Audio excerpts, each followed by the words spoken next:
वंशी विभूषितकरान् नवनीरदाभात् पीताम्बरात्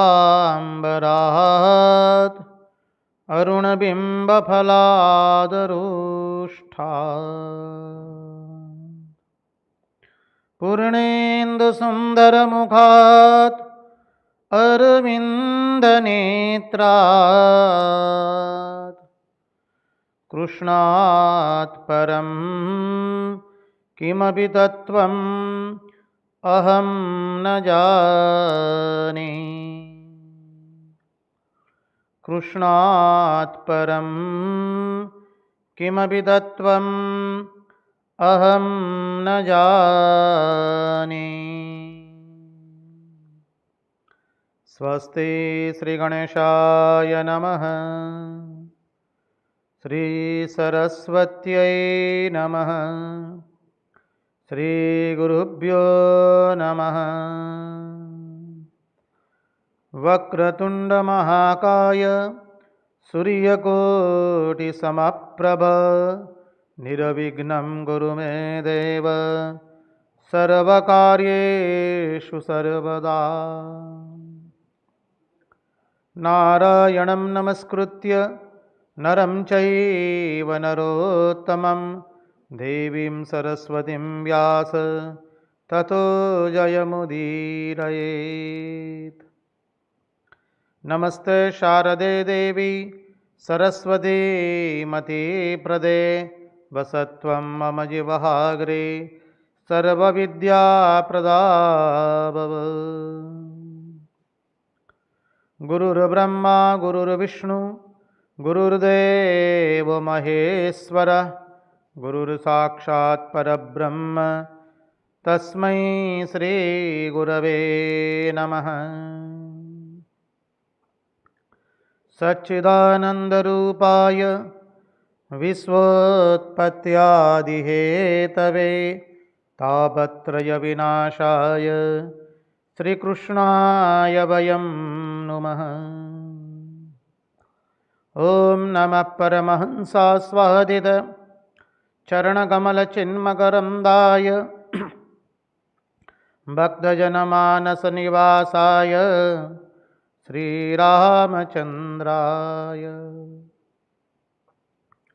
विश्वसर्गविसर्गादि नवलक्षणलक्षितं श्रीकृष्णाख्यं वरं धाम जगद्धाम नमामि तत्।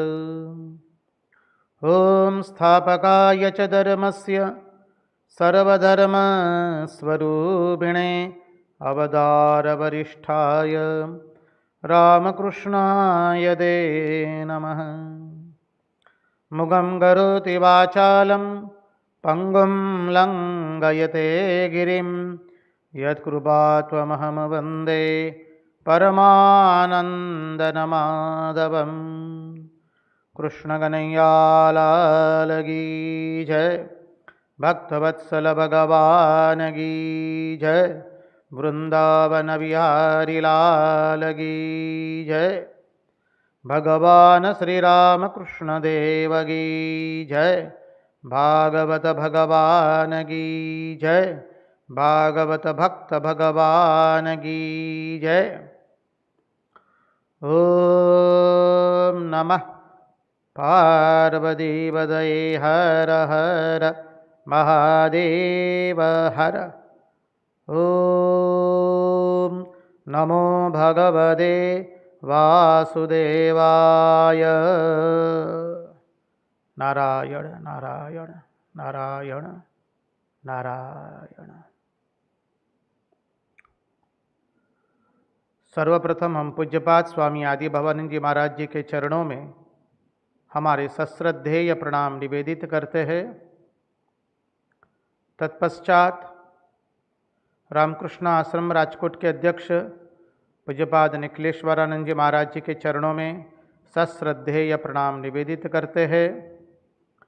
उपस्थित पूज्यपाद प्रभु सेवानंद जी महाराज एवं अन्यान्य सभी सन्यासी महात्माओं एवं विरक्तों के चरणों में हमारे सश्रद्धेय प्रणाम निवेदित करते हैं। और दृश्य श्राव्य माध्यम से जो कोई भी इस भागवत रसामृत का रसपान कर रहा है, उन सबके हृदय में निवासित उस अनंत अखंड अविनाशी परब्रह्म परमात्मा को मुहुर मुहुर वंदन करके आइए इस भागवत रसामृत में हम अवगाहन करें।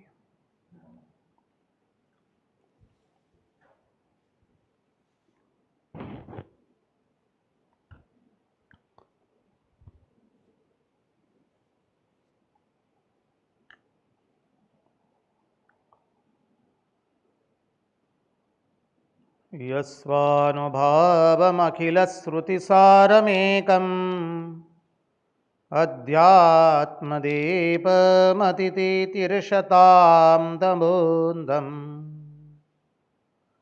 संसारिणां करुणयाः पुराणगुह्यं तं व्याससूनुमुपयामि गुरुं मुनीनाम्। कृष्णाय वासुदेवाय हरये परमात्मने प्रणतक्लेशनाशाय गोविन्दाय नमो नमः। निराकार साकार तु निरगुण सगुण गुणेश निराधार आधार तु सर्वाधार गणेश।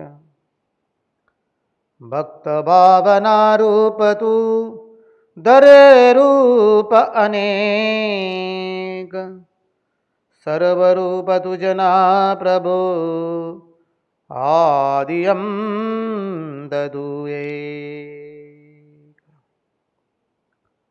नारायण नारायण नारायण नारायण।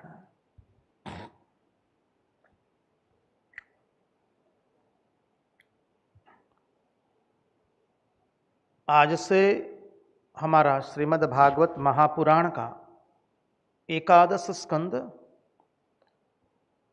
शुरू हो रहा है। एकादश स्कंद की शुभ शुरुआत हो रही है। अभी तक हमने 130 दिन तक भागवत के अर्थात श्रीमद् भागवत महापुराण के दसम स्कंद का चिंतन किया है। दसम स्कंद के अंदर में जहाँ तक हमें ज्ञात है, विषय सूची के अनुसार, मूल भागवत के विषय सूची के अनुसार हमने एक भी प्रसंग छोड़ा नहीं है। कदाचित कुछ रह गया हो तो अलग बात है। ज्ञातव्य रूप से हमने एक भी प्रसंग छोड़ने का छूट जाए या छोड़ दिया हो ऐसा हमें लगता नहीं है। भगवान की कृपा से हम सब लोगों ने मिल करके श्रीमद् भागवत महापुराण के दसम स्कंध के सभी लीलाओं का भगवान ने जो बुद्धि दी, उस बुद्धि से हम सब लोगों ने मिलकर के चिंतन किया है। 130 दिन हुआ तो तकरीबन मान लीजिए 195 घंटे हो गए होंगे। आज से हम एकादश स्कंद की शुरुआत करेंगे। एकादश स्कंद वेदांत का चूड़ामणि है। समग्र भागवत वेदांत से परिपूर्ण है। हमारा तो यही मत है, जो मत वल्लभाधीश स्वामी हमारे पूज्यपाद वल्लभाचार्य जी ने कहा, जो भागवत के स्कंद में है वही प्रकरण में है, वही अध्याय में है, वही श्लोक में है, वही पद में है और वही अक्षर में है। भागवत के प्रत्येक अक्षर में वेदांत अंतर्निहित है।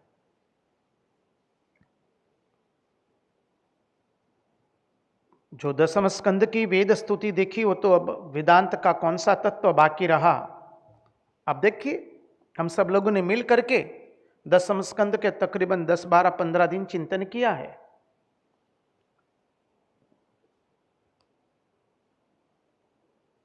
उसी तरह का अभी एकादश स्कंद के अंदर में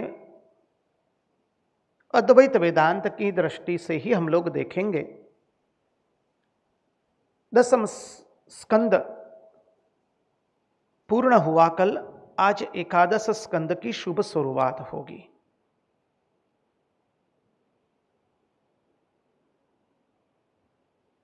देखिए, ये जो हमारा श्रीमद् भागवत महापुराण का चिंतन जो है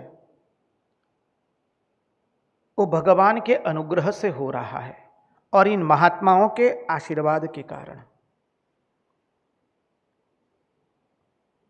कल पूज्यपाद स्वामी निखिलेश्वरानंद जी महाराज जी ने घोषणा कर दी कि श्रीमद् भागवत का सत्संग और 1 मास उसको और लंबाया गया है, उसको और हम चालू रखेंगे 30 सितंबर तक, आगे हरि इच्छा। एकादश स्कंद बहुत सुंदर स्कंद है और हम उसमें पहले से ही तय कर चुके हैं, बाद में हरि इच्छा। हम तनिक भी जल्दबाजी नहीं करेंगे।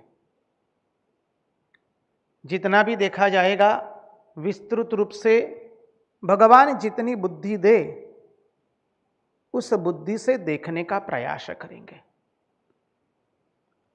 क्योंकि प्रत्येक श्लोक में वेदांत का अद्भुत अद्भुत तत्व समाहित है। एकादश स्कंद में धीरे धीरे उसको सविस्तार देखने का प्रयास करेंगे। और पूज्यपाद निखिलेश्वरन जी महाराज का तो हमारे पर पहले से ही आशीर्वाद है, हमको उत्साह देते हैं, प्रेरणा भी देते हैं।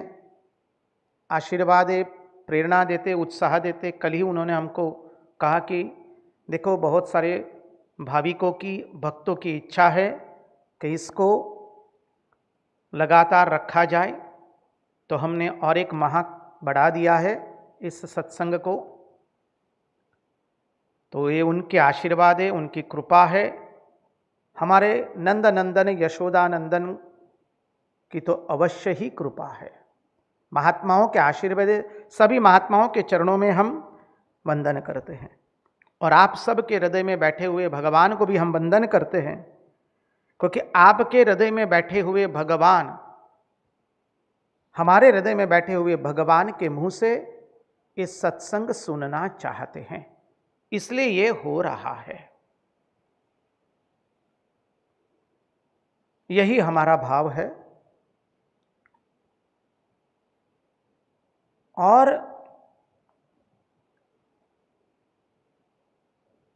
जिज्ञासुओं ने अपने अपने प्रतिभाव लिखे हैं, अभिप्राय लिखे हैं।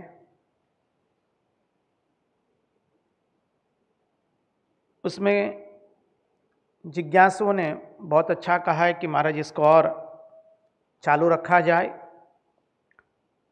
जिज्ञासुओं ने ये भी जिज्ञासा की है कि महाराज 130 दिन से आप बोल रहे हैं, विश्राम लेने की आवश्यकता है कि नहीं। हम आपको कह दे, हमारा विश्राम श्रीमद् भागवत है और श्रीमद् भागवत की कथा ही हमारा विश्राम है। इसलिए हम जब श्रीमद् भागवत के सत्संग में होते हैं तो हम विश्राम में ही होते हैं। यह हमारा विश्राम है। और श्रीमद् भागवत एक ग्रंथ ऐसा है, उसके फल तो हम सब लोग जानते ही है। अब तक आप लोगों को मुखस्थ भी हो गया होगा।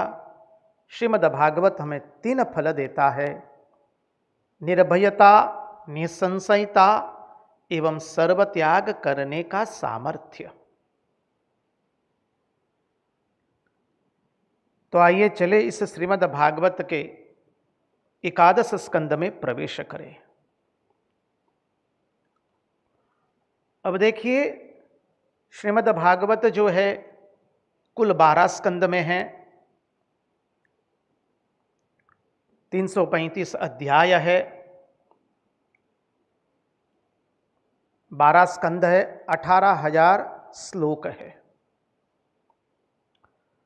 पहला स्कंद जो है अधिकारी स्कंद है, द्वितीय साधना स्कंद है, तृतीय सर्ग लीला, विसर्ग लीला, स्थिति लीला, पुष्टि लीला, उति लीला, मनवंतर लीला, ईशानुकथा, निरोध लीला, मुक्ति लीला एवं आश्रय लीला।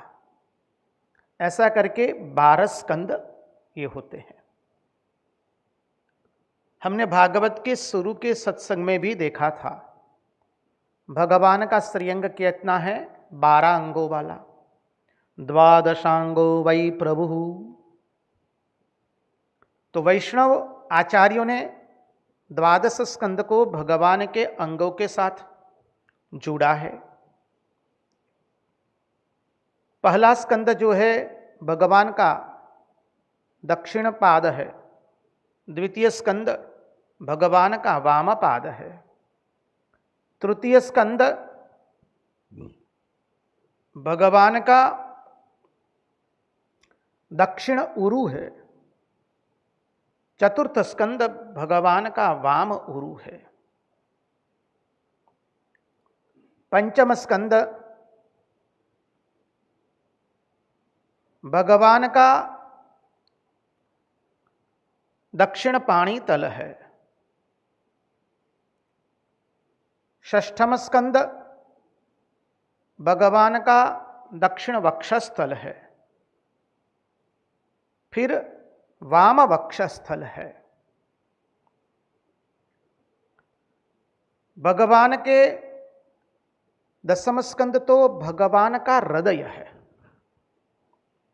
ये कभी भूला ना जाए। 11वां स्कंद भगवान का कपाल है, 12वां स्कंद भगवान का वाम पाणी तल है, श्रीनाथ जी भगवान का। इस तरह से वैष्णव आचार्यों ने 12 स्कंद को भगवान के 12 अंगों में विभाजित किया है। दक्षिण पाणी तल, वाम पाणी तल, शुरू से पूरा ले विस्तृत रूप से, तो दक्षिण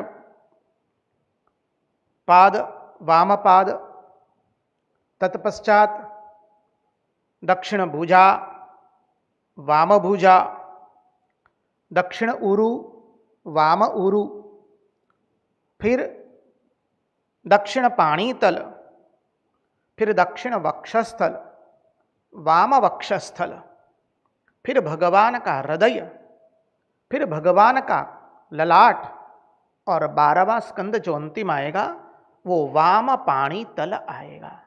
इस तरह से 12 स्कंद का निरूपण भगवान के 12 अंगों के साथ किया है।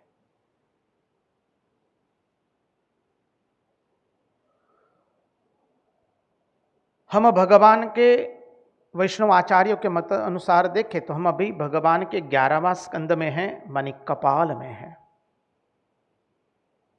तो कपाल तो पूरे अंग की शोभा तो कपाल से होती है, कपाल पर तिलक लगाया जाता है तब कपाल की शोभा होती है। तो आचार्य समझाते हैं अद्वैत वेदांत वो भगवान का कपाल है।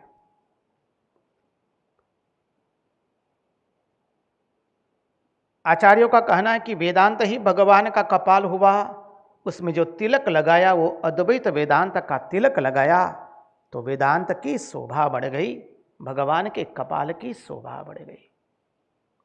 भाविकों ने अनेक रुत से अपनी अपनी दृष्टि से उसके अर्थ किए हैं, उसमें कोई गलत नहीं है।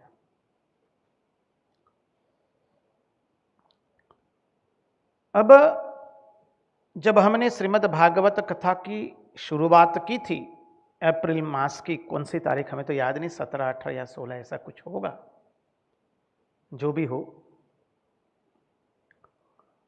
उस वक्त हम ये विषय लेना चाहते थे, लेकिन भय के मारे ले नहीं पाए थे, क्योंकि सीधा वेदांत होता है तो थोड़ी तकलीफ होती है। आज जब एकादश स्कंद में आ रहे हैं और 130 दिन से लगातार आप लोग इतने सुंदर वेदांत का अध्ययन कर रहे हैं, हम सब लोग मिल करके, हम सब लोग श्रोता है, हमारे वक्ता तो केवल भगवान शुकदेव जी है। यहां कोई वक्ता नहीं है, हम सब लोग श्रोता है। तो इस भागवत के अनुपम वेदांत का श्रवण कर रहे हैं, तो अब वो भय नहीं रहा कि कहीं ज्यादा कठिन हो जाएगा, क्योंकि कठिन से कठिन वेदांत देखा है वेद स्तुति के अंतर्गत। तो चले उस वेदांत के सिद्धांत से ही एकादश स्कंद की शुरुआत की जाए। कोई भी स्कंद की शुरुआत होती है, कोई भी शुभ कार्य होता है, तो पहले गुरुदेव का स्मरण किया जाता है। तो आइए हम परमहंस शिरोमणि भगवान शुकदेव जी के चरणों का आश्रय करके भगवान शुकदेव जी की वंदना करें।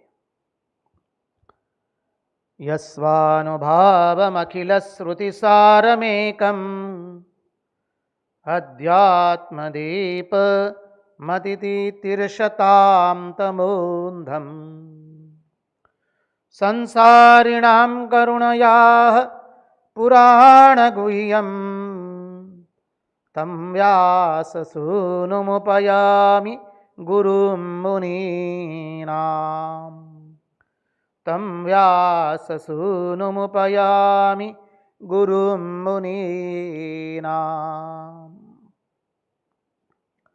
हम कोई भी शुभ शुरुआत करते हैं तो पहले गुरुदेव का स्मरण करते हैं। उतना ही नहीं, 4 पीढ़ी तक स्मरण किया जाता है। आप लोग पूजा करते होंगे, वैदिक परंपरा में भी आता है, तंत्र परंपरा में भी आता है। हम 4 पीढ़ी तक गुरु का स्मरण करते हैं। एम गुरुभ्यो नमः, एम परापर गुरुभ्यो नमः, परमेष्ठी गुरुभ्यो नमः बोलते हैं। तो गुरु का स्मरण किया जाता है, तत्पश्चात परात्पर गुरु का, परम गुरु का एवं परमेष्ठी गुरु का। क्यों? क्योंकि जो व्यक्ति कुछ भी बोल रहा है, उसने कहीं से न कहीं से तो कुछ न कुछ तो लिया है। तो कहां से लिया है? अपनी गुरु प्रदत्त परंपरा से उसने लिया है।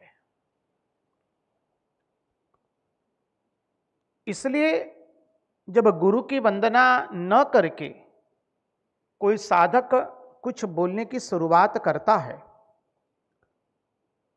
तो आचार्य और महापुरुष लोग समझाते हैं, उसे ऐसा लगता है जैसे वो अपनी बुद्धि से अपना चिंतन बोल रहा है, और परिणाम स्वरूप उसके अंदर में अहंकार आ जाता है। और जहां अहंकार आता है वहां भगवान रहते नहीं है। क्योंकि जब साधक गुरु की वंदना करके बोलता है, तो वो गुरु परंपरा से, हमने गुरु जी से जो सुना है, गुरु जी ने जो विचार दिए हैं, उन्हीं को आपके सामने प्रस्तुत कर रहे हैं। यह भावना से बोल रहा है। और जब उस परंपरा को तोड़ दिया जाता है, तो साधक में अहंकार आता है।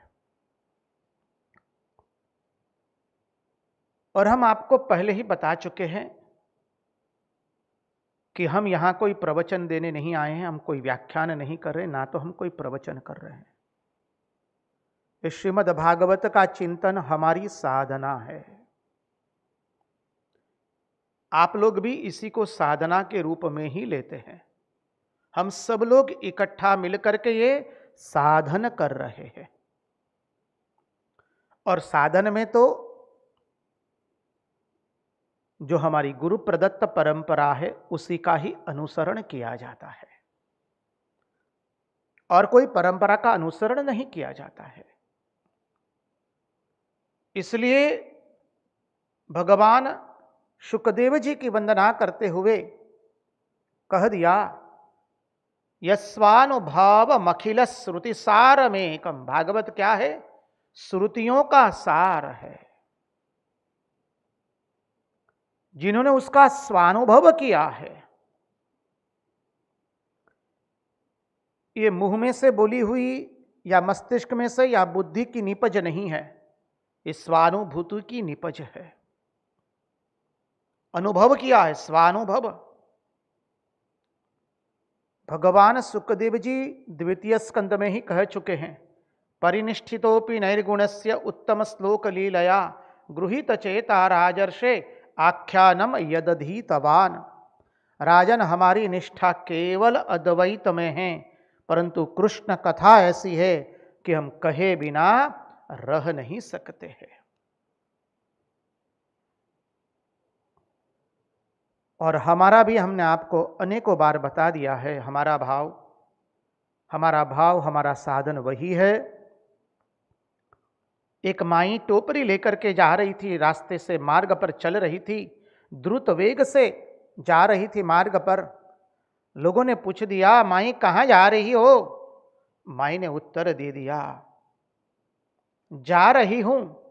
बोले क्या लेकर के जा रही हो? बोले अधरामृत लेकर जा रही हूं।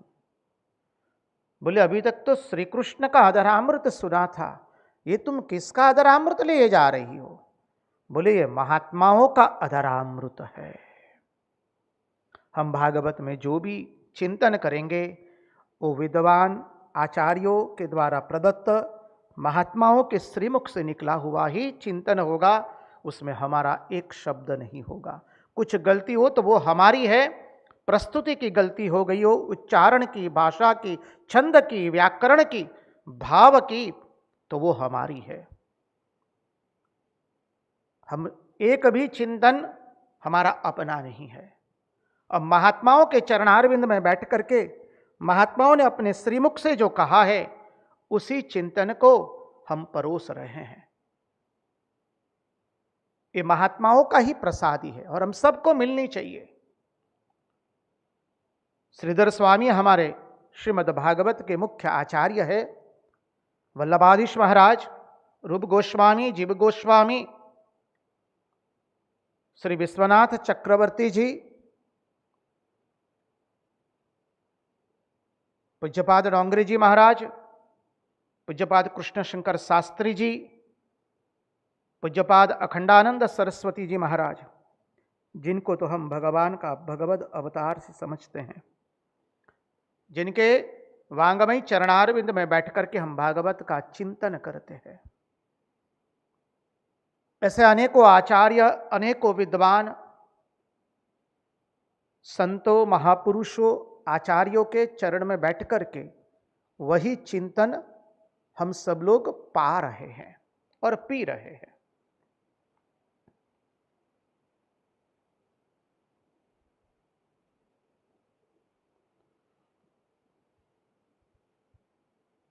यहां पर कह दिया कि जो मुनियों के बड़े बड़े गुरु हैं, यस्वानुभाव मखिल श्रुतिसारमेकम अध्यात्मदीप मतिति तीर्षताम तमोन्दम संसारिणाम करुणयाः पुराण गुह्यम तम व्यास सूनु मुपयामि गुरुम मुनीनाम। संस्कृत भाषा की विशेषता आप जानते हैं, कर्ता कर्म क्रियापद का क्रम नहीं होता है। गुरुम मुनीनाम, कैसे गुरु हैं? हमारे परमहंस शिरोमणि भगवान शुकदेव जी, मुनियों के, महापुरुषों के, बड़े बड़े मुनियों के, महापुरुष के जो हमारे गुरु हैं, उन्होंने एक अध्यात्म दीप प्रकट किया है। और वो कैसा है? हमारे अज्ञान अंधकार को जो दूर कर देता है, हमारे संशय रूपी अंधकार को दूर किया है। इसलिए भगवान श्री रामकृष्ण देव की वंदना करते हुए पूज्यपाद स्वामी विवेकानंद जी महाराज लिखते हैं, संशय राक्षस नाश महास्त्रम यामि गुरुम शरणम भव वैद्यम। निसंशयता प्रदान करता है श्रीमद् भागवत। अवतार हमें पहले निसंशय बना देता है। तुम निसंशय हो जाओ जीव। परीक्षित राजा को सुखदेव जी ने निसंशय कर दिया। दोनों रूप से देखेंगे, अध्यात्म रूप से भी देखेंगे इसका अर्थ, अधिभूत रूप से भी देखेंगे। 7 दिन बाकी है। परीक्षित राजा सब ब्राह्मणों की वंदना कर रहे हैं, ऋषियों की वंदना कर रहे हैं। सबको भूमिष्ठ होकर प्रणाम करके कहते हैं, मैंने बहुत बड़ा पाप कर्म किया है। ऋषि के गले में मरा हुआ सर्प डाला है। ऐसा कोई अनुष्ठान हो, विधि हो तो बताइए, ताकि 7 दिन में मुझे मुक्ति मिले। समझिए, परीक्षित राजा मृत्यु को टालना नहीं चाहते हैं, मृत्यु से भागना भी नहीं चाहते हैं। ऐसा नहीं कहा कि मेरी मृत्यु 7 वर्ष के पश्चात हो, ऐसा कर दीजिए। ऐसा भी नहीं कहा कि मुझे अमर बनना है। क्या मांगते हैं? मुझे 7 दिन में मुक्ति मिले, ऐसा कोई अनुष्ठान बताइए, ऐसा कोई उपाय बताइए। परीक्षित राजा की पात्रता सामान्य नहीं है। सब ऋषियों, महापुरुषों ने, मुनियों ने हाथ खड़े कर दिए, हे राजन, ऐसा कोई उपाय नहीं है। उतने में परमहंस शिरोमणि भगवान शुकदेव जी का आगमन होता है। सब ऋषि मुनि दौड़ते हैं, परीक्षित राजा भी दौड़ते हैं। प्रसंग हम संक्षिप्त में कह रहे हैं। दूर से तेज दिखाई दे रहा है, ऋषि लोग उसी तेज की दिशा में दौड़ रहे हैं।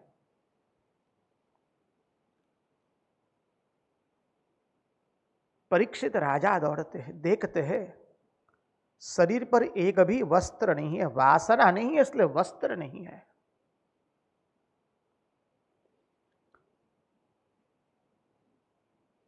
सब ऋषियों ने, महामुनियों ने शुकदेव जी की चरण वंदना की है। हमारे भागवत के मुख्य आचार्य गिनिए, भगवान गिनिए, जिनके मुंह से हमें भागवत सुनने को मिला, भगवान शुकदेव जी, उनकी चरण वंदना करते हैं सब। परीक्षित राजा ने अपने नेत्रों के अश्रुओं से शुकदेव जी महाराज की चरण वंदना की है। महाराज, मैंने न करने का कृत्य किया है, अपने पाप को प्रकाशित किया है। सामान्य मनुष्य अपने पुण्य को प्रकाशित करता है, हम लोग कोई अपने पाप को प्रकाशित नहीं करते हैं। परीक्षित राजा अपने पाप को प्रकाशित कर रहे हैं, पुण्य को नहीं कर रहे हैं। परीक्षित राजा ने वंदना करते हुए कहा, महाराज, 7 दिन के बाद मेरी मृत्यु होने वाली है, मुझे ऐसा कोई उपाय बताइए ताकि 7 दिन में मुझे मुक्ति प्राप्त हो जाए। और वहीं पर शुकदेव जी महाराज ने अभय वचन देते हुए कह दिया, अरे राजन, 7 दिन तो बहुत है, 7 घड़ी हो तो भी कोई चिंता मत करो, मैं तुम्हें कृष्ण कथा सुनाऊंगा ताकि तुम्हें मुक्ति प्रदान हो जाएगी। निसंशय कर दिया, समझ लीजिए, निसंशय कर दिया, निर्भयता प्रदान कर दी। राजन, तुम चिंता मत करो, 7 दिन तो बहुत बड़ा समय दे दिया है, 7 घड़ी हो तो भी चिंता नहीं है, मैं तुम्हें कृष्ण कथा सुनाऊंगा ताकि तुम मुक्त हो जाओगे। निर्भयता प्रदान की और निसंशयता प्रदान की, उसके तत्वार्थ को बता करके, भागवत सुना करके। और जब भागवत सुन रहे हैं तो परीक्षित राजा ने अन्न जल का त्याग किया है। हमने देखा है 10वें स्कंद की शुरुआत में शुकदेव जी भगवान परीक्षित राजा की परीक्षा करते हैं। राजन, आज 4-4 दिन हो गए, आपने जलपान नहीं किया, थोड़ा जलपान कीजिए, विश्राम कीजिए। परीक्षित राजा अश्रुओं के साथ कहते, हे महामुनि, जिस तृषा के कारण मैंने अनुचित कर्म किया है, अब मुझे तृषा नहीं है, अब मुझे कोई भूख नहीं है, मुझे ना तृषा है ना क्षुधा है। आप भगवान श्री कृष्ण की चरित्र की कथा सुनाइए, मुझे विस्तार से कथा सुनना है। क्या सुंदर पात्रता है। ये हम धरी बांध रहे हैं आने वाले 10वें स्कंद के चिंतन की और 11 स्कंद के चिंतन की। पात्रता देखिए,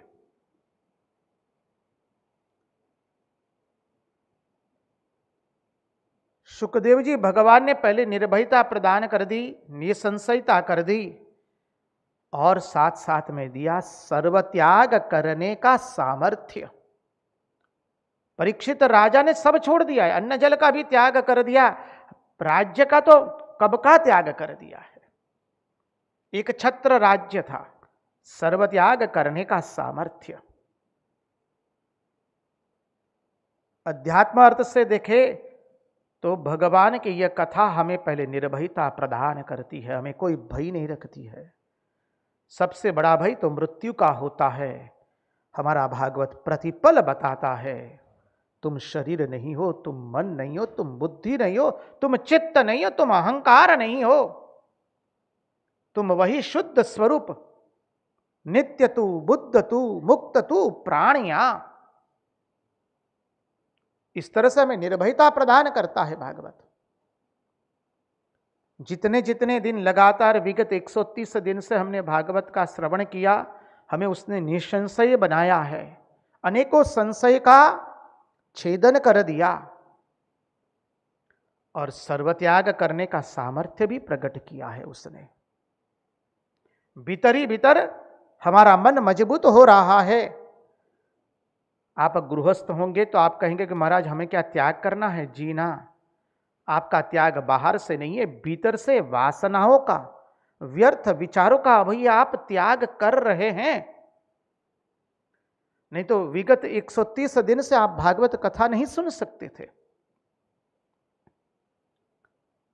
हम पहले दिन से बताते आ रहे हैं, सत्संग प्राप्त होना वो केवल भगवान के अनुग्रह से होता है। मनुष्य के पुण्य कर्म से मनुष्य सत्संग सुन नहीं सकता है, नहीं सकता है, नहीं सकता है। सत्संग केवल भगवान के अनुग्रह से ही हम सुन पाते हैं। ये भगवान का अनुग्रह है हम सब पर। आज 10वां स्कंद 130 दिन तक सुना, अब 11 स्कंद में हम प्रवेश कर रहे हैं। तो भगवान ने हमें निर्भयता प्रदान की। आज वैश्विक महामारी चल रही है, भारत में 60,000 से अधिक लोगों की मृत्यु हो चुकी है, विश्व में अनेक लोगों की मृत्यु हो चुकी है। हर जगह कहर है, भय का वातावरण है। उसमें हमें वो निर्भयता प्रदान करता है। भगवान की कथा ही कथा है, बाकी सब व्यथा है, यह भान हो रहा है। दिन ब दिन चारों ओर आग लगी है, लेकिन जब हम भगवान की कथा सुनते हैं हम सब कुछ भूल जाते हैं। निसंशयता प्रदान की है हमको, हमारे कितने सारे संशयों का नाश किया है और सर्वत्याग करने का सामर्थ्य प्रकट किया है। अरे 2-2 घंटे तक आप सब कुछ त्याग करके इसका श्रवण करते हैं, ये क्या इसकी शुरुआत नहीं है? सर्वत्याग करने का सामर्थ्य क्या उसने हमें प्रकट नहीं किया है? अवश्य किया है।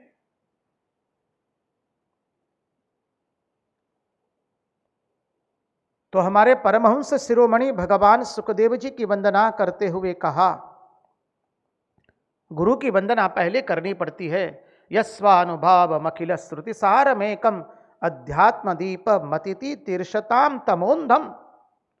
अरे अंधकार से हमें प्रकाश की ओर ले जा रहे हैं, अज्ञान से ज्ञान की ओर, भय से निर्भयता की ओर अभय प्रदान कर रही है, संशय से निसंशयता की ओर ले जा रहे हैं हमें भगवान सुखदेव जी। यह भगवान सुखदेव जी संसार के प्राणियों पर कृपा करने के लिए प्रकट हुए हैं। संसारिणाम करुणया पुराण गुह्यम, शब्द पर ध्यान दे। हम संसारियों पर, संसारी किसे कहते हैं? जो जन्म मरण के चक्कर में सतत घूम रहा है वो संसारी है। तो संसारियों पर अकारण कृपा करने के लिए अकारण करुणालय है। कोई सामान्य नहीं, हमारे भगवान सुखदेव जी परमहंस शिरोमणि है। तो संसार के प्राणियों पर अकारण कृपा करने के लिए करुणा वरुणालय हमें श्रीमद् भागवत का पान करा रहे हैं। उन्होंने एक अद्भुत दीपक प्रज्वलित किया है। ऐसे हम सुखदेव जी भगवान के चरणों में मुहुर मुहुर दंडवत प्रणाम करते हैं, नमस्कार करते हैं। इसलिए हम गुरु को वंदन करते हैं, परम गुरु को वंदन करते हैं, परात्पर गुरु को वंदन करते हैं, परमेष्ठी गुरु को वंदन करते हैं।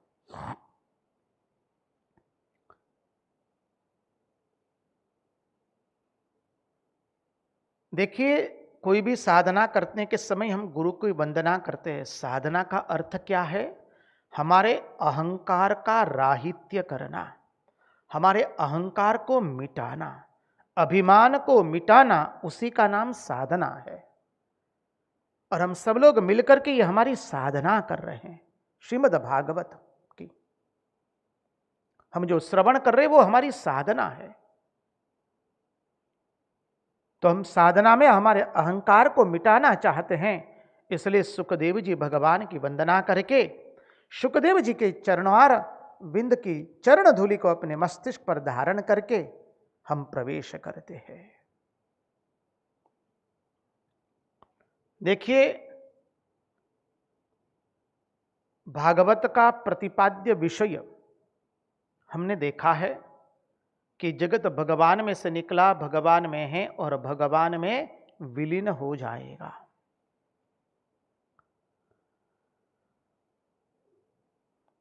कोई भी ग्रंथ का अभ्यास करना हो तो उसकी एक रीति होती है। अब जब वेदांत विषयक इस स्कंद में प्रवेश कर रहे हैं तो वेदांत की रीति से देखने का प्रयास करना ही पड़ेगा।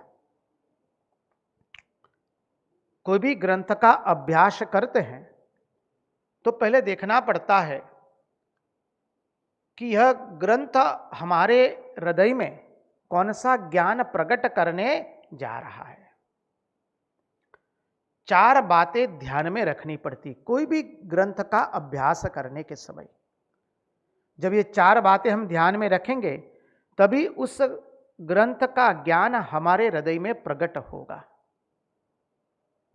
पहला है अधिकारी, द्वितीय है विषय, तृतीय है प्रयोजन और चतुर्थ है संबंध। इसी को वेदांत सार के अंदर में अनुबंध चतुष्टयी कहा है। सरल अर्थ से, सरल भाषा से देखे तो पहले अधिकारी कौन है इस ग्रंथ का, वो समझना पड़ेगा।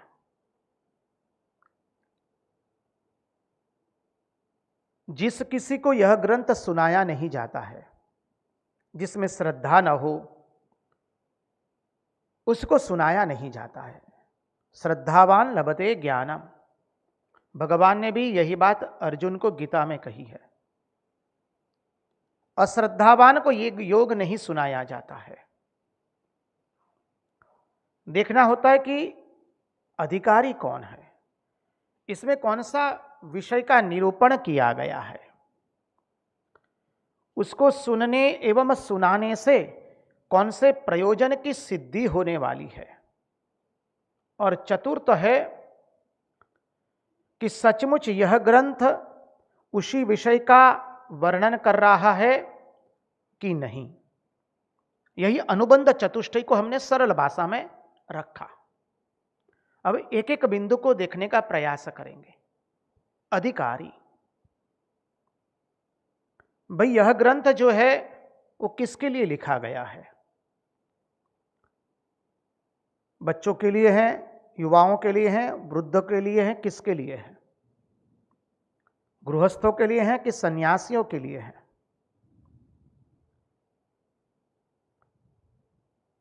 आगे देखें तो देखिए, अधिकारी में मुख्य तरह से दो बातें देखनी होती है अधिकारी के लिए।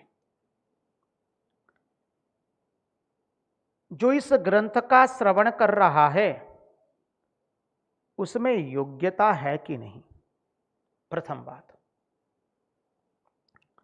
अधिकारी की योग्यता देखनी पड़ती है, समझने की योग्यता है कि नहीं। और द्वितीय बात है, अधिकारी के अंदर में जो ये इसको सुनना चाहता है उसमें समझने की इच्छा है कि नहीं। योग्यता एवं इच्छा दोनों देखनी पड़ती है। योग्यता है पर इच्छा नहीं है तो ग्रहण नहीं कर पाएगा। इच्छा है परंतु योग्यता नहीं है तो पुनः पुनः श्रवण करेगा तो धीरे धीरे योग्यता आ जाएगी।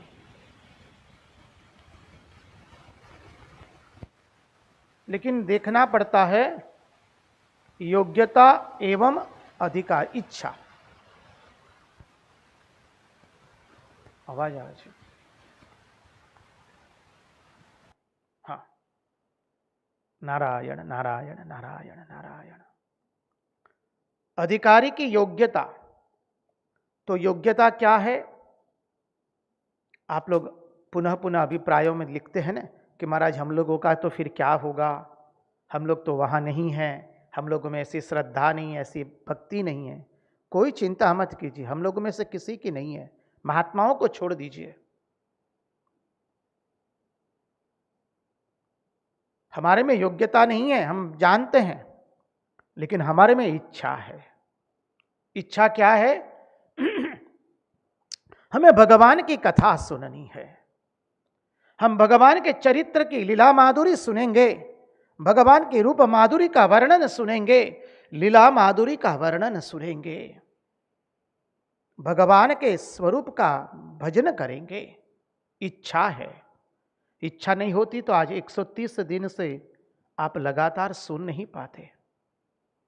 इच्छा है, आप चिंता मत कीजिए। श्रीमद् भागवत कहता है कि देखो तुम कैसे भी हो, तुम्हारा चरित्र कैसा भी हो, तुमने कितनी भी गलतियां की हो,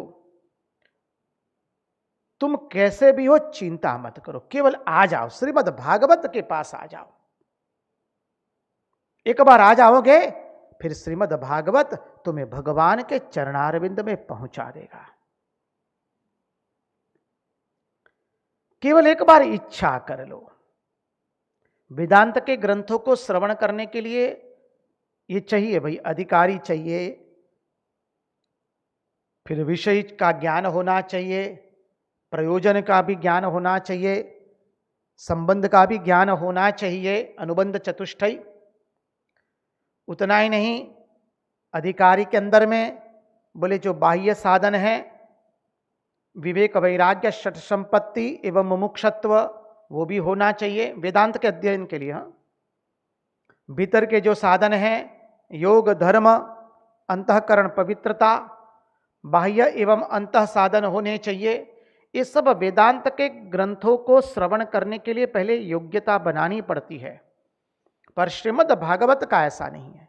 भागवत कहता है तुमने जब बस एक बार इच्छा कर लो, तुम आ जाओ, ये कृष्ण कथा में आ जाओ, हम तुमको तृप्त कर देंगे, तुम्हें मुक्त करेंगे। तो ये हो गया अधिकारी। समझने की योग्यता होनी चाहिए एवं इच्छा भी होनी चाहिए। हम लोगों ने इच्छा जगाई कि हम भगवान की कथा सुनेंगे, बाकी का सब भगवान ठीक कर रहे हैं, याद रखिए। दूसरा विषय, इस ग्रंथ का विषय क्या है? इस ग्रंथ का, ये ग्रंथ जो है वो कौन सा ग्रंथ है भाई? आयुर्वेद है, धनुर्वेद है, कौन सा शास्त्र है? समझिए, ये अध्यात्म शास्त्र है कि धनुर्शास्त्र है कि आयुर्वेद का शास्त्र है? बोले अध्यात्म शास्त्र है। विषय, इसमें कौन सा विषय निरूपण किया गया है? तो कहते हैं आत्मा एवं परमात्मा का विषय प्रस्तुत किया गया है, आत्मा एवं परमात्मा की एकता का। और हम श्रवण कर चुके हैं अनेकों बार, श्रीमद् भागवत की मुक्ति कोई सालोक्य, सायुज्य, सारूप्य वो सब मुक्तियां नहीं है। भागवत की मुक्ति केवल कैवल्य मुक्ति है। सर्व वेदांत सारम यद ब्रह्मात्मैकत्व लक्षणम वस्तु द्वितीयम तन्निष्ठम कैवल्यैक प्रयोजनम। अहम ब्रह्म परम धाम ब्रह्माहम परमं पदम एवं समीक्षन्नात्मानम आत्मन्याध्याय निष्कले। इसमें यही विषय है, आत्मा एवं परमात्मा की एकता। इसका प्रयोजन क्या है? भगवान के चरणारविंद में भक्ति प्राप्त करने के लिए, संसार चक्र से मुक्त होने के लिए, उनके चरणारविंद में हमारे मन की मति, गति और रति रहे, उस प्रयोजन के कारण ही हम इसका श्रवण कर रहे हैं। और संबंध क्या है? वही आत्मा एवं परमात्मा की एकता का संबंध है। देखिए, जब ये सब चीजों का ज्ञान नहीं होता है तो क्या होता है? इस ग्रंथ में कौन सा विषय है, उसका प्रयोजन क्या है, उसका ज्ञान नहीं होने से कितनी गड़बड़ हो जाती है। देखिए, कई लोग किसी वक्ता के प्रवचन सुनने चले गए और उस वक्ता ने कह दिया कि भाई आत्मा तो करता है, भोगता है, आपको ये करना चाहिए, वो करना चाहिए। आज भक्ति मूलक कोई प्रवचन सुन लिया तो भक्ति शुरू कर दी। दूसरे दिन किसी महात्मा का प्रवचन सुनने गए तो वो अद्वैत वेदांत के थे, तो उन्होंने कह दिया भाई आत्मा तो अकर्ता अभोक्ता है, उसके लिए कुछ करना ही नहीं है, सब कुछ का त्याग करो, दृष्टा के बाद ही बैठे रहो, देखे रहो, तो हम उसमें उलझ जाएंगे। और तीसरे दिन कोई योगी महात्मा की कथा सुनने गए, प्रवचन सुनने गए, तो वो कह दिया वो कहता है सब कुछ बाजू पर रख दो, यम नियम आसन प्राणायाम प्रत्याहार ध्यान धारणा समाधि अष्टांग योग से लगाओ सब कुछ। तो हम उलझ में पड़ जाते हैं। समझिए, किसका सुने किसका न सुने। इसलिए इस उलझन को दूर करने के लिए ही ये 4 चीजें पहले हमें ध्यान में रखनी पड़ती है: अधिकारी, विषय, प्रयोजन एवं संबंध।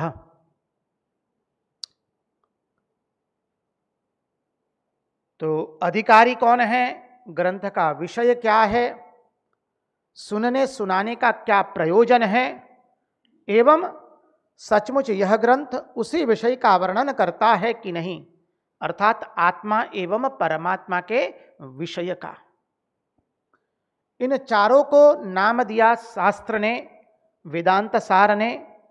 जो लोग अद्वैत वेदांत अद्वैत वेदांत का अभ्यास करते होंगे, उन्होंने वेदांत सार पढ़ा होगा।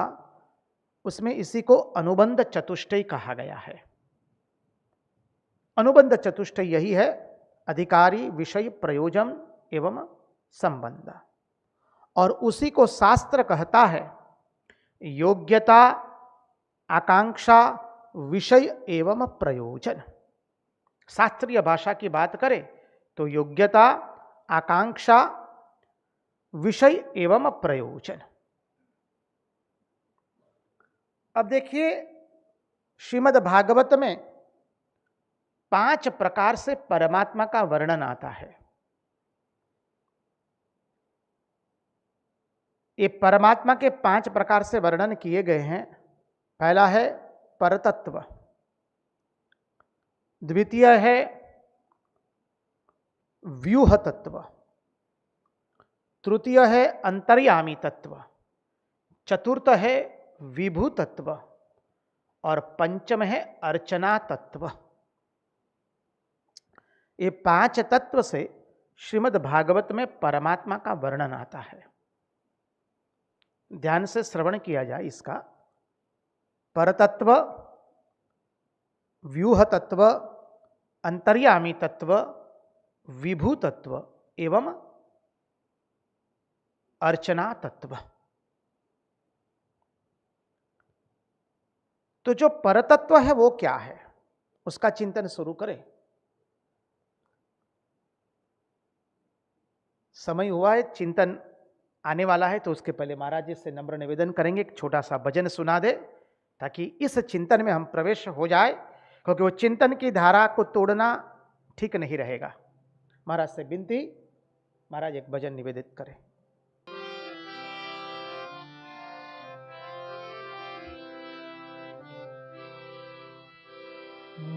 बरस बदरिया, बरस बदरिया सावन के, बरस बदरिया सावन की, सावन की मन भावन की, सावन की मन भावन की, बरस बदरिया सावन की।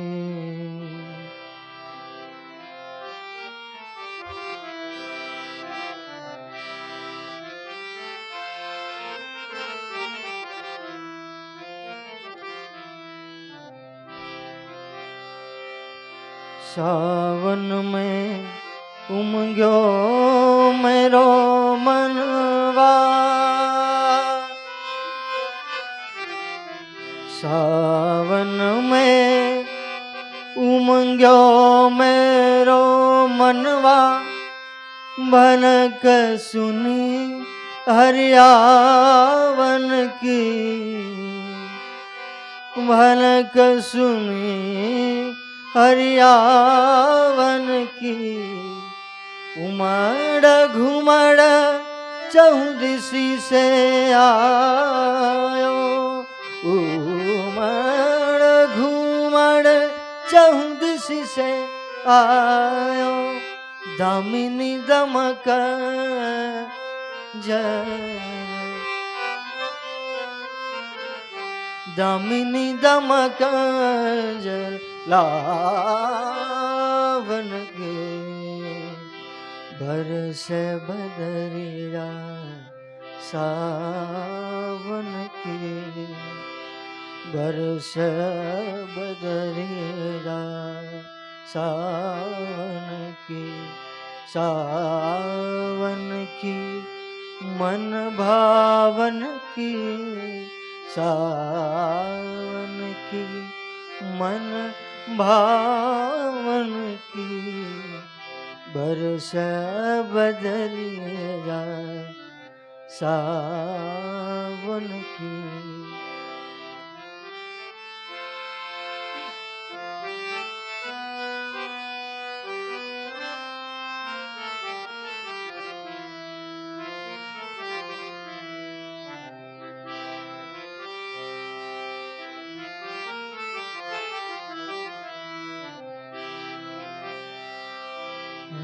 नानी नानी बूंदन में हा बरस,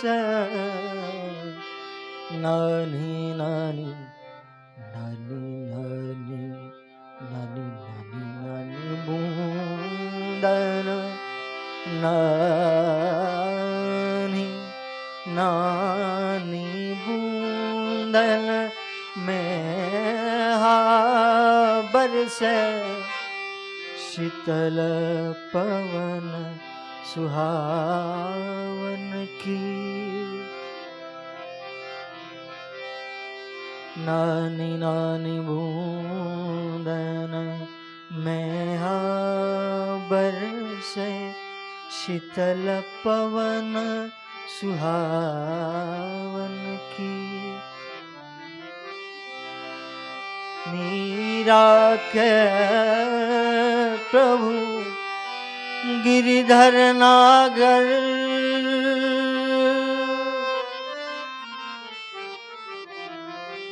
मीरा के प्रभु गिरिधर नागर। आनंद आनंद आनंद मंगल गावन की। आनंद आनंद मंगल गावन की। बरस बदरिया सावन की। बरस बदरिया सावन की।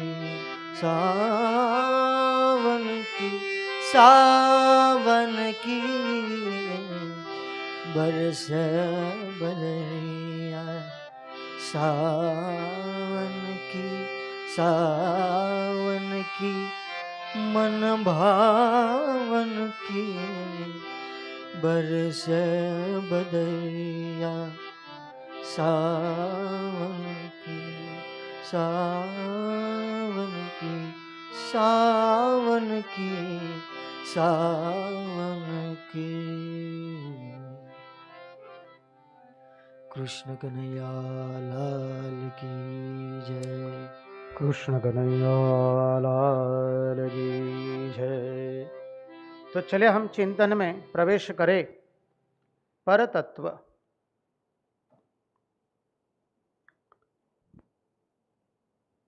देखिए परतत्व क्या है। यदि हम किसी को पूछे भाई परमात्मा के स्वरूप का वर्णन कीजिए, और वह व्यक्ति यदि नहीं जानता है, कुछ भी नहीं जानता है, तो कहेगा कि भाई परमात्मा तो मन और वाणी से परे हैं, इसलिए उसका वर्णन हम नहीं कर सकते हैं। बात सही है कि परमात्मा तो अवांग मनस गोचरम है, वो मन वाणी का विषय नहीं है। लेकिन आप जितना कह सकते हैं उतना तो कहिए, जितना सोच सकते हैं उतना तो सोचिए, जितना सुन सकते हैं उतना तो सुनिए। और जब सोचना बंद होने लगे, हो जाए, तो कहो कि भाई उससे भी परे है।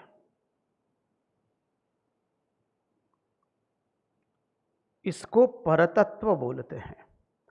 जितना कह सके उतना कहो, जितना सोच सके उतना सोचो, जितना सुन सके उतना सुनो। और जब सोचना बंद हो जाए, सोचना बंद होने लगे, तो कहो कि भाई उससे भी परे है। उसको परतत्व कहते हैं। अब बोलिए सोचना शुरू करें। चलिए भाई परमात्मा परे है, मानी इन सब से परे हैं। हमने विगत 130 दिनों में अनेक बार चिंतन किया है कि परमात्मा जो है ये पंच महाभूतों से भी परे हैं। तो आप चिंतन शुरू करते भाई धरती से परे हैं, धरती से परे क्या है, तो बोले जल है। जल से परे क्या है, बोले अग्नि है। अग्नि से परे क्या है, वायु है। वायु से परे क्या है, बोले आकाश है। और आकाश के परे क्या है, बोले कुछ नहीं दिखाई देता, हमको तो अंधकार ही दिखाई देता है। ठीक है, यह सोचने की परंपरा नहीं है। तो कैसे चिंतन किया जाता है? शास्त्र भी बहुत सुंदर पद्धति समझाता है। वही पद्धति स्वामी विवेकानंद ने अपने ज्ञान योग में बताई है, बहुत सुंदर वैज्ञानिक भाषा से निरूपित करते हैं। क्या है वह पद्धति? Our eyes are seeing object. Actually, our eyes are not seeing. Our eyes are taking photographs of that object, and eyes are sending that photographs to mind through brain nerve. समझिए. And mind sends that command to intellect, buddhi, and intellect sends that command to चित्त. हमारी आंख जो है वो जिस वस्तु को देखती, वह आंख देखने का कार्य नहीं करती है. हमें लगता है कि आंख देखती है, आंख देखती नहीं है. आंख केवल उसका फोटोग्राफ उठाती है, पिक्चर उठाती है, छवि उठाती है. आंख ने छवि ले ली और आंख क्या करती है? ब्रेन नर्व्स को, हमारे मस्तिष्क के ज्ञान तंतुओं को वो पहुंचाती है, वो छवि. अब मस्तिष्क की नसें क्या करती है? उस जो कमांड उसको मिला है, उस छवि को वो पहुंचाती है मन को. अब समझिए, मन कोई निर्णय नहीं करता है. मन में निर्णय करने की शक्ति नहीं है. मन उस छवि को भेज देता है बुद्धि के पास.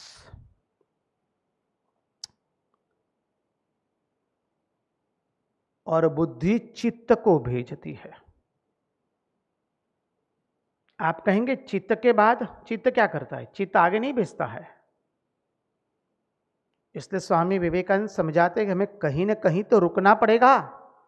तो हम चित्त के बाद रुक गए आत्मा के ऊपर में. और वह आत्मा कैसा है? स्वयं प्रकाश है, सर्वाधिष्ठान है, सबका अधिष्ठान, मन बुद्धि चित्त अहंकार का अधिष्ठान, स्वयं प्रकाश. उसके प्रकाश से सब कुछ प्रकाशित तो हो रहा है, वह है आत्मा. तो देखिए, हमारे नेत्रों ने छवि ली. वो छवि मस्तिष्क के ज्ञान तंतुओं के माध्यम से, मस्तिष्क के नसों के माध्यम से उसने मन को पहुंचाया. मन पहुंचाता है बुद्धि को, बुद्धि पहुंचाती है चित्त को. अब ये चित्त क्या है? Pigeon hole of store house. Pigeon holes of store house. चित्त जो है जन्म जन्मांतर के जहां पर संस्कार पड़े हैं, उसे कहते हैं चित्त. पिजन होल्स ऑफ पास्ट संस्कारास. हमारे जन्म जन्मांतर के संस्कार जहां पर संग्रहित हुए उसे चित्त कहेंगे. बुद्धि क्या है? बुद्धि निर्णय करती है क्या करना क्या नहीं करना. तो छवि ली हमारे नेत्रों ने, तुरंत उसको मन को भेजा. अब ये प्रक्रिया बहुत द्रुत गति से होती है, अत्यंत द्रुत गति से. मन ने तुरंत उसको भेज दिया बुद्धि के पास. बुद्धि ने चित्त को भेज दिया. चित्त तुरंत बोला, अरे ये तो पुस्तक है. ठीक है. तो तुरंत मन कहता ये पुस्तक है, यह अक्षर है, यह व्यक्ति है, यह जगह है, इत्यादि इत्यादि. और यह प्रक्रिया अत्यंत द्रुत गति से होती है. तो वही शास्त्रीय पद्धति है. आचार्य समझाते हैं कैसे चिंतन की प्रणाली है. हमें चिंतन करना है ना, जहां तक बोल सके वहां तक बोलना है. इसलिए स्वामी विवेकानंद ने आरात्रिकम में लिख दिया, निर्गुण गुणमय. जहां तक बोल सके वहां तक बोलना है, जहां तक सुन सके वहां तक सुनना है, और जहां तक सोच सके वहां तक सोचना है. सोचते सोचते एक अवस्था है कि उससे आगे सोच नहीं पाएंगे. तो आगे का जब सोचना बंद हो जाए तो उससे भी परे का जो तत्व है वह है परतत्व. तो अब सोचने की प्रणाली कैसे शुरू करें? अभी हमारे सामने श्रीमद् भागवत महापुराण का सुंदर पुस्तक है और सामने एक छोटा सा ये मेज रखा है, चारपाई छोटी सी रखी है, पुस्तक है, चारपाई है, उससे परे क्या है? तो हम सोचेंगे उससे परे हमारे नेत्र है। यहां पर आना पड़ेगा आपको। देखिए स्वामी विवेकानंद उसी पद्धति से समझाते हैं। Our eyes are taking photographs. हमारी आंखें छवि खींचने का काम करती है। तो मेरे सामने जो पुस्तक है उससे परे क्या हुआ? मेरे नेत्र। नेत्र से परे क्या है? मन। और मन से परे क्या है? बुद्धि है। तो देखिए ये पुस्तक है, पुस्तक से परे हमारी श्रेष्ठ आंखें हैं। वो पुस्तक एवं मेज दोनों को देख रही है और हमारी आंखों से परे हमारा मन है। मन में क्या है? इच्छाएं हैं। और मन से परे क्या है? हमारी बुद्धि। बुद्धि क्या करती है? जिसका ज्ञान रहता है, बुद्धि जिस किसका भी ज्ञान हुआ हमें, उसको या तो पकड़ने का कार्य करती है या त्यागने का कार्य करती है। बुद्धि निर्णय का कार्य करती है।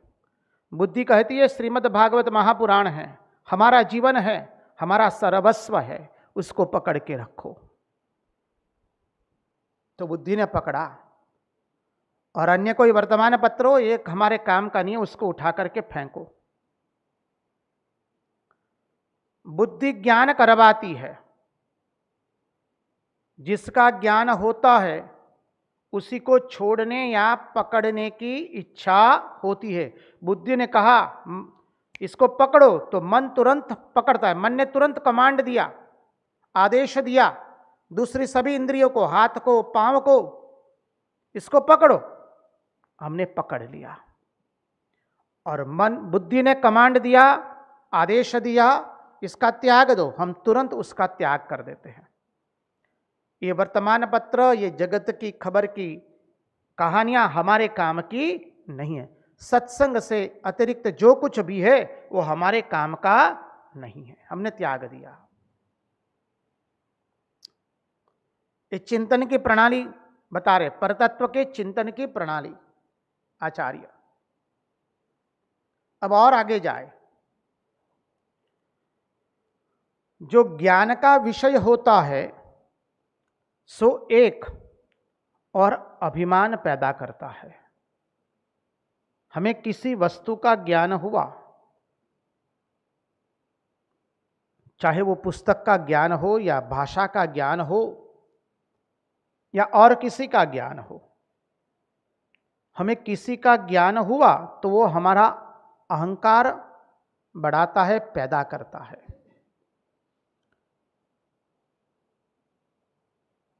आगे चिंतन चलाए, लेकिन हमें तो वह ज्ञान प्राप्त करना है जिससे अहंकार न हो, जिससे अहंकार अभिमान पैदा न हो और न वह विषय के रूप में दिखता हो। हमें ज्ञान कैसा प्राप्त करना है? जिससे अहंकार न हो और जिससे विषय दिखे नहीं। यह रूप से, इदम के रूप से, शब्द पर ध्यान देना पड़ेगा। हमें ऐसा ज्ञान प्राप्त करना है जिससे अहंकार न हो और यह रूप से वह दिखे नहीं, विषय को दिखाए नहीं।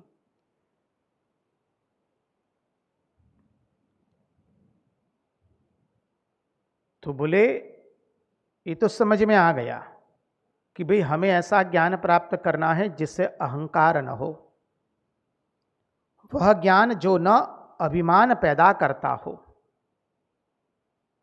और न यह रूप से विषय को दिखाता हो। क्योंकि जहां यह रूप से हमको विषय दिखाया तो क्या हो गया? वो दृश्य हो गया। और जब दृश्य हुआ तो क्या हो गया? वो जड़ हो गया। तो परमात्मा दृश्य रूप में नहीं होना चाहिए।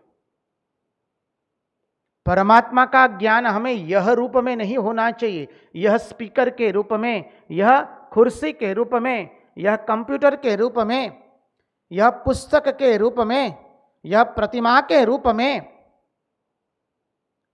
क्योंकि यह प्रतिमा, कुर्सियां, पुस्तक, स्पीकर, कंप्यूटर इत्यादि सब क्या हो गया? इदम हुआ, यह हुआ। यह हुआ अर्थात क्या हुआ? वो दृश्य हो गया। और जो दृश्य हो गया वो क्या हो गया? जड़ हो गया। तो चिंतन की धारा चलाते हुए हम कहते हैं कि भाई हमें तो ऐसा ज्ञान प्राप्त करना है जिससे हमारा अहंकार न हो और हमें न यह रूप में विषय को दिखाता हो, न यह रूप से विषय को दिखाता हो।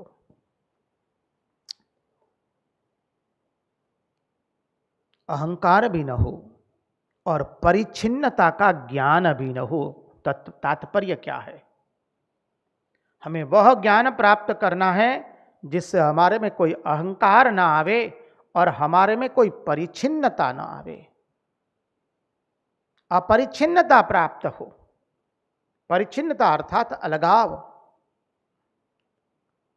तो सबसे परे क्या हुआ फिर? अपना आत्मा है।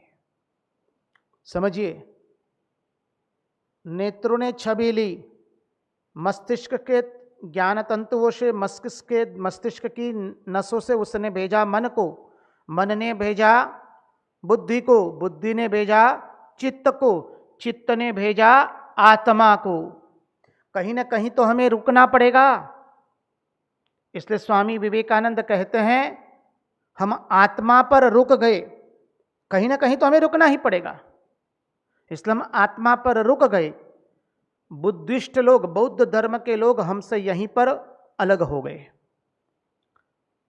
बुद्धिस्ट कहते हैं कि ना हम आत्मा का स्वीकार नहीं करते हैं, वो लोग शून्य का स्वीकार करते हैं। हमने आत्म तत्व का स्वीकार किया, चित्त के बाद हम आत्मा पर अटके। बौद्ध लोग, बौद्ध धर्म का अनुयायी लोग, जो नागार्जुन इत्यादि जो फिलो दर्शन है उनका, बुद्धिस्ट लोग आत्मा पर अटकते नहीं, वो लोग कहते हैं वो शून्य है।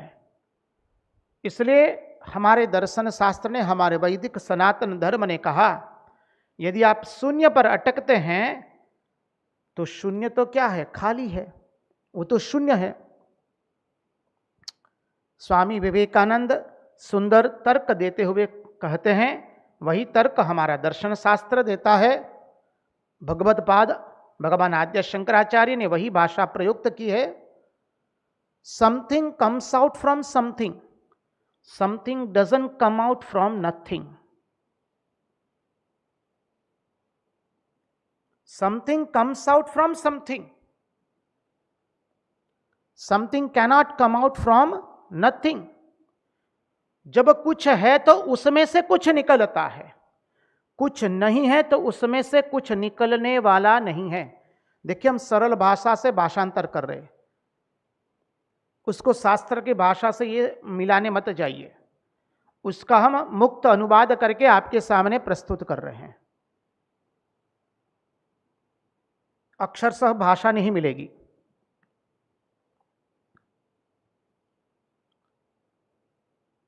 तो something comes out from something, इसलिए कहा कि वो आत्मा कैसा है? हमारा स्वयं प्रकाश है, अधिष्ठान है, उससे सब कुछ प्रकाशित हो रहा है। चित्त उसी से प्रकाशित हो रहा है, बुद्धि उसी से प्रकाशित हो रही है, मन भी उसी से प्रकाशित हो रहा है और इंद्रियां भी उसी से प्रकाशित हो रही है।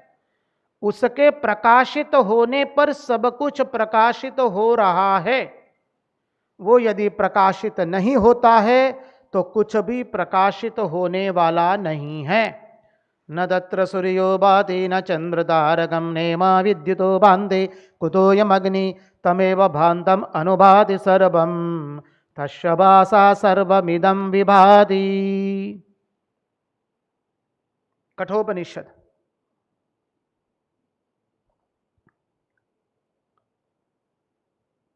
पूज्य रंगदूत महाराज लिखते हैं, अनुपम हिरलो पायो बाबा, अनुपम हिरलो पायो। राते चमके दहाड़े चमके चमके जुग जुग न्यारो, सूरज चांदो एथी जगमगे असली एक जघारो।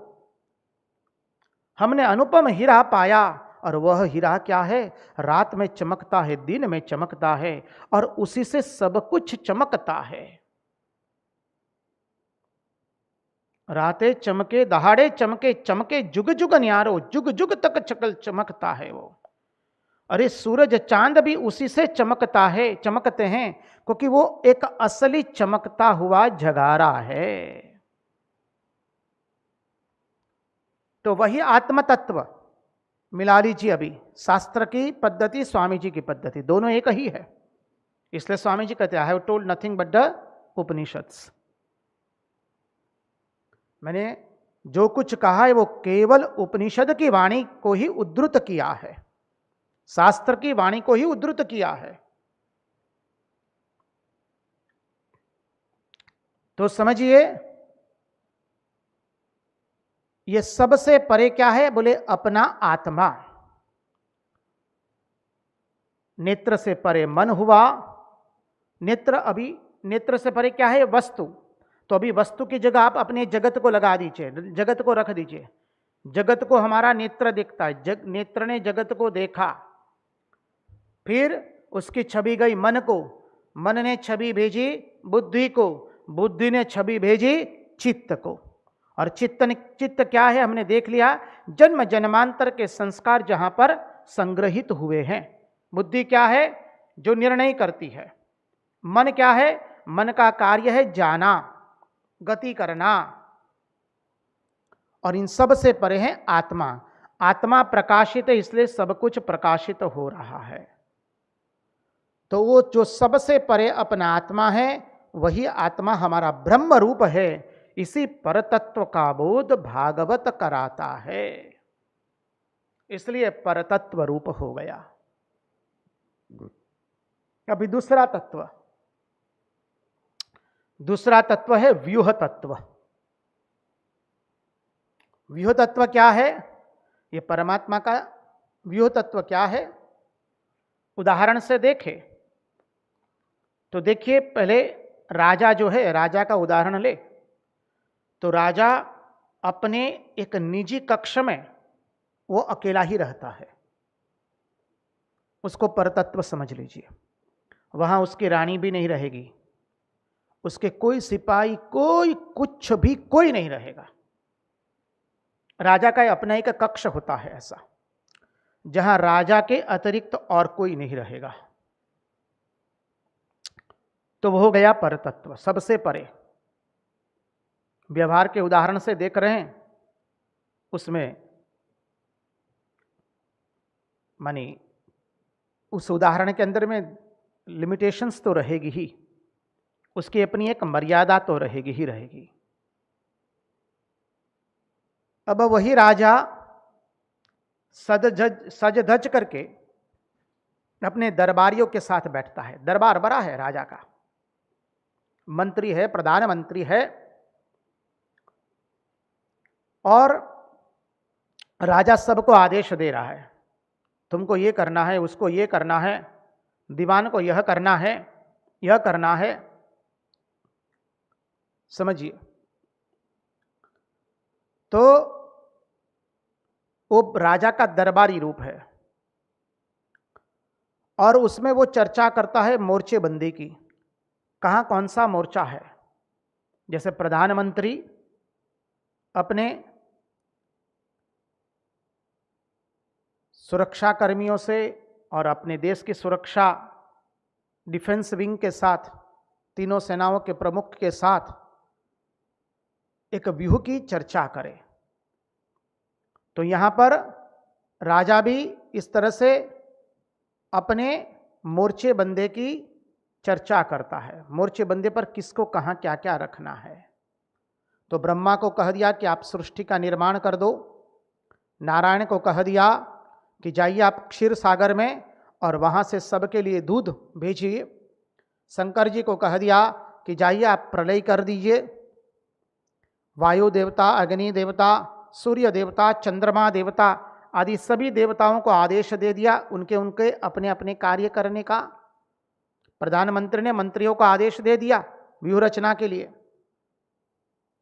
बस इसको कहते हैं व्यूह। यह ईश्वर का दूसरा स्वरूप है, व्यूह तत्व। अब ईश्वर का तीसरा तत्व, क्योंकि ईश्वर ने सबको आदेश दे दिया, सभी देवताओं को, ब्रह्मा, विष्णु, महेश को सबको आदेश दे दिया है, नारायण को सबको आदेश दे दिया। अब आएगा विभव तत्व। वह क्या है? तो राजा कभी कभी प्रकट रूप से अपनी प्रजाओं के सामने चला जाता है। विभव तत्व क्या है? परमात्मा प्रकट रूप से इस धराधाम पर अवतार धारण करते हैं, वो हो गया विभव तत्व। राजा अपने दूर देश के अंदर में जागता है, दूर दराज के गांव में जाता है और प्रकट होता है। उसी तरह से परमात्मा इस जगत में प्रकट होते हैं। संसार में भगवान अवतार लेते हैं। परित्राणाय साधूनां विनाशाय च दुष्कृतां धर्म संस्थापनार्थाय संभवामि युगे युगे। परमात्मा कभी मनुष्य बनकर, कभी पशु बनकर, कभी पक्षी बनकर के इस संसार में अवतार धारण करता है। इसको विभव तत्व बोलते हैं। वो संसार में रह करके भी संसार से निराला है। समझिए, कभी माने सुअर बनकर के आते हैं, वराह बनकर के आते हैं, कभी मत्स्य बनकर के आते हैं, कभी कच्छप बनकर के आते हैं। भिन्न भिन्न अवतार धारण करते हैं। वो परमात्मा का विभव तत्व हो गया। अब आगे देखिए, आगे अद्भुत तत्व आने वाला है, अर्चना तत्व। उसकी चर्चा हम कल करेंगे और विभव तत्व का भी थोड़ा तत्वार्थ कल देखेंगे। आज उन्हीं की वाणी, उन्हीं के चरणों में समर्पित करते हुए, भगवान से प्रार्थना करते हुए, प्रभु हमारे मन की मति, गति और रति आपके चरणों में बनी रहे। कृष्ण कन्हैया लाल की जय, भक्तवत्सल भगवान की जय, सब संतन की जय, सब भक्तन की जय। ओम नमः पार्वती पदये, हर हर महादेव हर।